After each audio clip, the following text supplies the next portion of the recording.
Champions trophy খেলতে Dubai যাওয়ার পর প্রথম অনুশীলন সেশনে চোট পান মাহমুদুল্লাহ রিয়াদ, যে কারণে পাকিস্তান সায়েন্সের বিপক্ষে একমাত্র প্রস্তুতি ম্যাচে তিনি খেলতে পারেননি। এবং এরপর আমরা লক্ষ্য করলাম যে প্রথম ম্যাচে ভারতের বিপক্ষে একাদশে তিনি অনুপস্থিত। মাহমুদুল্লাহ রিয়াদ সুস্থ হয়ে উঠছেন এবং বাংলাদেশের যে গুরুত্বপূর্ণ ম্যাচ, বাঁচা মরার ম্যাচ নিউজিল্যান্ডের বিপক্ষে, সেই ম্যাচে তিনি খেলবেন। এখন মাহমুদুল্লাহ রিয়াদ তিনি যদি প্লেইং ইলেভেনে ঢুকে যান তাহলে আসলে বাদ পড়বে কে, সেটা একটা বড় প্রশ্ন। টিম ম্যানেজমেন্টের জন্য কঠিন এক প্রশ্ন। তাওহিদ হৃদয় এবং জাকের আলী অনেক দুজনই খেলেছেন ভারতের বিপক্ষে মাহমুদুল্লাহ রিয়াদের অনুপস্থিতির কারণে, নতুবা এই দুজনের যে কোনো একজন খেলতেন এবং দুজন খেলে সত্যিকার অর্থে বাংলাদেশের মান খানিকটা বাঁচিয়েছেন। না হলে হয়তো বাংলাদেশ দেশতেই গুটিয়ে যেত যদি তাওহিদ হৃদয় এবং জাকের আলী অনিকের ওই 154 রানের পার্টনারশিপটা না হতো। ক্যারিয়ারের প্রথম ওয়ানডে সেঞ্চুরির দেখা পেয়েছেন তাওহিদ হৃদয়, একটা ব্রিলিয়ান্ট নক তিনি খেলেছেন এবং একই সাথে জাকের আলী অনিক তার ক্যারিয়ারের দ্বিতীয় 50 দেখা পেয়েছেন। ওয়েস্ট ইন্ডিজ ট্যুরেও তিনি রানে ছিলেন, সেই ধারাবাহিকতা তিনি আসলে ধরে রেখেছেন। সেই ক্ষেত্রে নিশ্চিতভাবেই নিউজিল্যান্ডের বিপক্ষে গুরুত্বপূর্ণ ম্যাচে এ দুজনের কাউকেই বাংলাদেশের টিম ম্যানেজমেন্ট প্লেইং ইলেভেন থেকে ড্রপ করতে চাইবে না।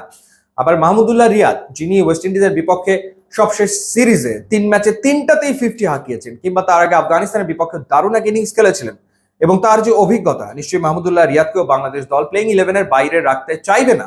তাহলে আসলে বাদ পড়বেটাকে? বাংলাদেশ বোলার কমিয়ে ফেলবে? সেটা তো সম্ভব না, কারণ বাংলাদেশ খেলছেই 5 জন বোলার নিয়ে। মাঝে মাঝে ষষ্ঠ বোলারের অনুপস্থিতি বাংলাদেশ বেশ ভালোভাবে অনুভব করছে, সুতরাং ওই ডিপার্টমেন্টে হাত দেওয়ার কোনো সুযোগ নেই। সেই ক্ষেত্রে 3 রকমের কম্বিনেশন হতে পারে।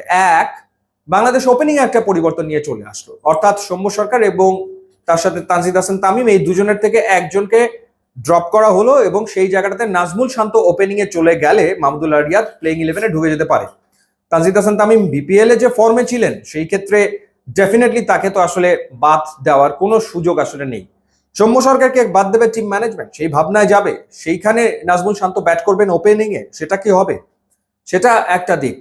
2 নম্বর হচ্ছে, যে ঘটনা বর্ডার গাভাস্কার ট্রফিতে ঘটেছিল, অর্থাৎ রোহিত শর্মা ক্যাপ্টেন হওয়ার পরও দলের স্বার্থে নিজেকে সরিয়ে রেখেছিলেন প্লেইং ইলেভেন থেকে, এবং নাজমুল শান্ত এরকম সিদ্ধান্ত, বাংলাদেশের টিম ম্যানেজমেন্ট এতটা সাহসী সিদ্ধান্ত নেবে কিনা যে নাজমুল শান্ত তিনি হয়তো এই ম্যাচটা খেললেন না, মাহমুদুল্লাহ রিয়াদ প্লেইং ইলেভেনে ঢুকে গেল, মেহেদী হাসান মিরাজ হয়তো ক্যাপ্টেন্সি করলো, সেটা হয়তো আর একটা ঘটনা হতে পারে। তৃতীয় যে ঘটনা, সেটা হচ্ছে মুশফিকুর রহিম, আরো একজন সিনিয়র ক্যাম্পেইনার। এখন মুশফিকুর রহিমও বিপিএল এ যে খুব ভালো রিদমে ফর্মে ছিলেন, ব্যাপারটা একেবারে তা না। জাকের আলী অনেক যেহেতু কিপিং করতে পারেন, সেই জায়গাটাতে মুশফিক কি আসলে সরে যাবেন, অর্থাৎ এক সিনিয়র ক্রিকেটার সরে গিয়ে আর এক সিনিয়র ক্রিকেটারকে দলে জায়গা দেবেন? এই 3টে ঘটনাই আসলে ঘটতে পারে, এই 3টের যে কোনো একটা ঘটতে পারে যদি মাহমুদুল্লাহ রিয়াদকে প্লেইং ইলেভেনের সুযোগ দিতে হয় নিউজিল্যান্ডের বিপক্ষে, কারণ নিশ্চিতভাবে বাংলাদেশকে খেলতে হবে আসলে 5 জন বোলার নিয়ে। তো সেই ক্ষেত্রে রিশাদ এবং রিশাদের সাথে মেহেদী হাসান মিরাজ, এই দুজনের পাশাপাশি 3 জন ফাস্ট বোলার, সেটা তো প্রয়োজন পড়বেই। এখন 3 জন ফাস্ট বোলারের জায়গাতে একজন ফাস্ট বোলার কমিয়ে আরেকজন স্পিনার ঢুকতে পারে, নাসুম ঢুকতে পারে, কিন্তু সেই জায়গায় নিশ্চয়ই মাহমুদুল্লাহ রিয়াদ তো আর ঢুকবে না, কারণ মাহমুদুল্লাহ রিয়াদ তো আসলে 10 ওভার বল করতে পারছে না বা পারে না। তো সেই ক্ষেত্রে এই যে 3টে অপশন, সেই 3টে অপশনের যে কোনো একটা অপশন বেছে নিতে হবে বাংলাদেশের টিম ম্যানেজমেন্টকে। সেই সিদ্ধান্তটা আসলে কি, কঠিন এক সিদ্ধান্ত।